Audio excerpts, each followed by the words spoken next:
Hola, ¿qué tal? Muy buenas noches. Soy alumna de la Universidad Virtual del Estado de Guanajuato. El nombre del módulo Derechos Humanos en el ámbito internacional B1. El reto: ¿consideras que existe responsabilidad por parte del Estado mexicano? Mi asesora, la licenciada Diana Patricia Josefina Orcasitas Hernández. Mi nombre, Virginia Martínez Ornelas, matrícula 22006714, con fecha del 12 de noviembre del 2024. A continuación, haré la presentación de cada situación a resolver respecto de los dos casos planteados. Caso número 1. ¿Consideras que existe responsabilidad por parte del Estado mexicano? Sí, existe responsabilidad por parte del Estado mexicano en este caso, ya que se han violado varios derechos humanos reconocidos en instrumentos internacionales de los cuales México es parte y que tienen aplicabilidad directa en el ámbito nacional. Número 1. Detención arbitraria. La detención de Ana fue arbitraria porque se llevó a cabo sin motivo legal o razonable. La CADH, en su artículo 7, protege el derecho de la libertad personal y prohíbe la detención arbitraria. Ana se encontraba ejerciendo pacíficamente su libertad de expresión al repartir panfletos religiosos y su actividad no representaba una amenaza al orden público. Al detenerla sin causa justificada y mantenerla incomunicada en una patrulla durante 3 horas, el Estado mexicano violó su derecho a la libertad personal a ser detenida de manera arbitraria. Número 2. Violación del derecho a un trato digno. Durante su detención, Ana fue sometida a un trato humillante, recibiendo burlas y comentarios peyorativos por parte del personal de seguridad pública. Esto vulnera el derecho a la integridad personal establecido en el artículo 5 de la CADH, que garantiza el respeto a la dignidad e integridad física, psíquica y moral de todas las personas. Estas acciones de los agentes de seguridad constituyen un trato cruel, inhumano y degradante, lo cual es responsabilidad del Estado mexicano. 3. Falta de acceso a la justicia. Ana presentó denuncias tanto en la Fiscalía General del Estado como en la Comisión Estatal de Derechos Humanos, instituciones responsables de investigar y sancionar las violaciones a los derechos humanos. Sin embargo, ambas omitieron iniciar cualquier procedimiento, negándole el acceso a la justicia y vulnerando su derecho a la protección judicial garantizada por el artículo 25 de la CADH. Esta omisión dejó a Ana en una situación de indefensión sin una vía para remediar las violaciones a sus derechos. 4. Negativa de justicia en el ámbito federal. Ante la falta de respuesta de las instituciones locales, Ana buscó justicia en el ámbito federal, pero las autoridades federales se declararon incompetentes para atender su caso, sin abordar el fondo de la denuncia.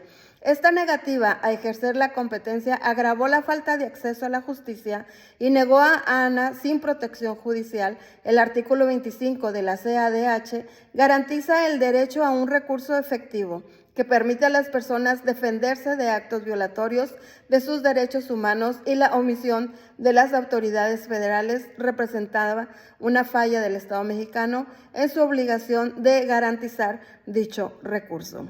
Caso número 2. Sí. Existe responsabilidad por parte del Estado mexicano en este caso, ya que se han vulnerado varios derechos humanos fundamentales de Andrés.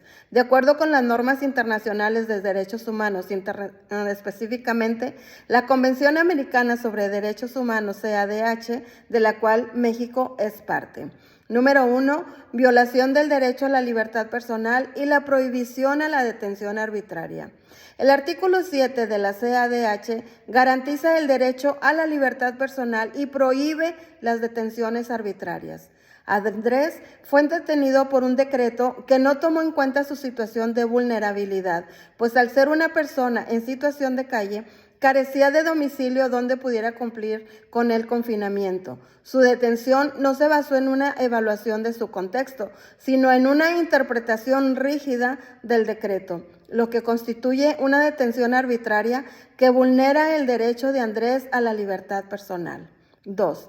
Discriminación por condición socioeconómica. La CADH, en su artículo 1.1, establece la obligación de los estados de respetar los derechos humanos sin discriminación alguna. Andrés fue detenido y multado sin consideración de su situación de calle, lo cual representa un trato discriminatorio por su condición socioeconómica. Al exigirle el pago de una multa o imponerle una pena alternativa de 36 horas de arresto, sin contemplar su incapacidad para cumplirla, el Estado incurre en un trato diferenciado que afecta de forma desproporcionada a las personas en situación de vulnerabilidad. 3. Violación de la dignidad humana y el derecho a la integridad moral. Andrés fue exhibido en redes sociales junto con una fotografía bajo comentarios denigrantes como el primer detenido, un sinvergüenza capaz de negar a su familia con tal de no pagar la multa. Este acto atenta contra el derecho a la dignidad y a la integridad moral, protegidos en el artículo 5 de la CADH, al someterlo a una exposición pública denigrante que afecta su integridad moral y emocional. La publicación en redes sociales de su condición de calle son acciones que deshumanizan a Andrés y lo exponen al escarnio público, agravando la violación de sus derechos. Número 4, violación del derecho a la igualdad ante la ley y a la no discriminación. La situación de Andrés muestra una aplicación de la normativa sin contemplar criterios de igualdad material. En este caso, el decreto fue aplicado de manera uniforme, sin tener en cuenta las condiciones personales y socioeconómicas de Andrés, lo cual representa un trato desigual. La CADH exige que las leyes y políticas públicas respeten el principio de igualdad material, lo que implica que las personas en situación de vulnerabilidad reciban un trato que considere sus circunstancias especiales. La imposición de una multa y la alternativa de arresto sin considerar su situación de calle evidencian una violación de este principio. 5. Violación del derecho a la protección judicial. La presentación del caso ante instancias militares y ordinarias sin obtener una respuesta efectiva denota una falta de acceso a la justicia. El artículo 25 de la CADH garantiza el derecho a un recurso sencillo y rápido que proteja a las personas de violaciones a sus derechos humanos. La ineficiencia de las autoridades en proteger los derechos de Andrés reflejan una falta de acceso a la justicia, por lo que el Estado mexicano incumple su deber de garantizar este derecho. En conclusión, el Estado mexicano es responsable por las violaciones a los derechos humanos de Andrés al haber aplicado una normativa sin considerar su situación de vulnerabilidad, exhibirlo públicamente y negarle acceso a la justicia de manera efectiva. Esta es mi participación por el momento y agradezco su atención. Muchas gracias.